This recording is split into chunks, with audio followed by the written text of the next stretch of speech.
We heard from Syria's deposed dictator Bashar Al Assad today for the first time since his downfall. In a statement purportedly issued by him from Moscow, Assad said he wanted to keep fighting, but that Russia evacuated him out. His words give no clue as to the horrors that continue to emerge day by day in the country he left behind, as thousands of families continue their desperate search for missing loved ones in his regime's mortuaries, prisons and torture chambers. More and more ghastly evidence is being brought to light. Our team in Syria has discovered what appears to be a mass grave close to the capital Damascus, filled with human remains crammed into bags. A warning, our correspondent John Ray's report contains scenes and eyewitness accounts that you may well find distressing. A few miles outside Damascus, a high wall and gatehouse guard, it seems at first nothing more than bare earth. But the ground is giving up its secrets. The remains of human beings who were once prisoners of Bashar Al Assad. We can tell you their names. They're written alongside their prison number on the bags that contain their bones. This was a woman, Rad al-Jude, prisoner 125, and prisoner 121, Amir al-Nikri. There are 7 recovered while we watch. Not far away we find a heavily blood-stained blanket and then a shoe with a bullet hole. Riyad Mansour and his brother say the army forced them to help dig trenches here, though he claims he was ignorant of their purpose at the time. We saw big lorries, they were covered, and there was a very terrible smell coming from them, like something dead. We did not know what was going on. A decade ago, satellite images show an empty patch of scrubland here. Then work began to transform it. Access roads, service buildings, and long shallow ditches lined with breeze block and covered with soil. By 2017, there are lorries clearly visible at the site. Our own pictures reveal row after row of trenches, each marked by a block of concrete. As close as there is to gravestones, when murder is the routine business of state.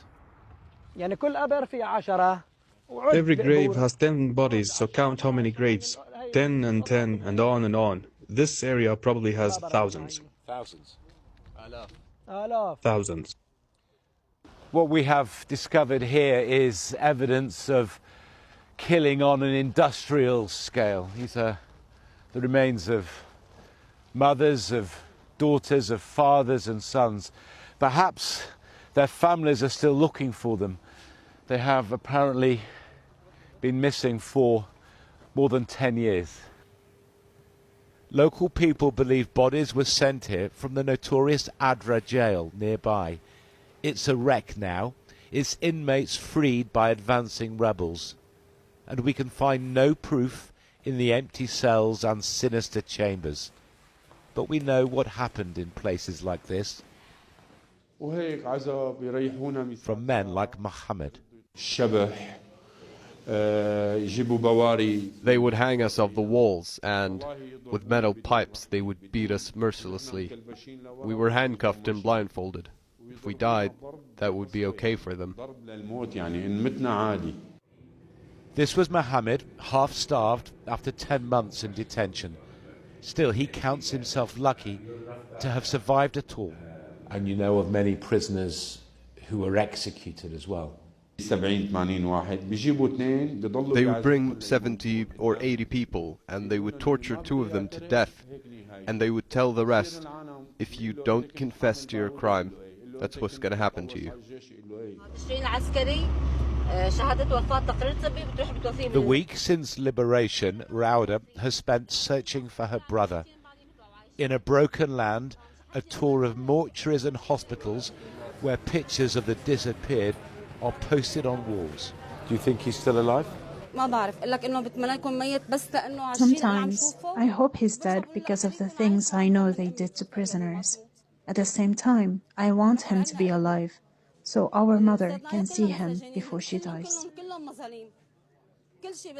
It is 8 years since she's seen Riyadh. He left behind a baby son. They know he was still alive 5 months ago in an Assad jail. So we go with them, from hospital to hospital. But there is no trace, no news to give to his family. What will you tell his little boy? The day the prisons opened, I told him I'm going to get your father.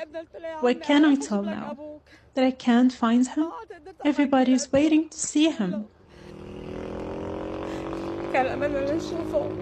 Where did Assad hide him?